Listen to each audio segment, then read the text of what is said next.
দেখো তো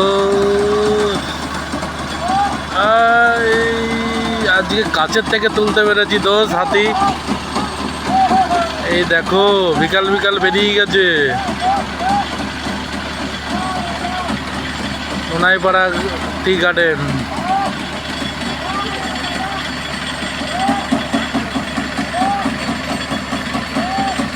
এই সিঙ্গেলবেলা হাতিগুলোই বেশি ডেঞ্জারাস হয়।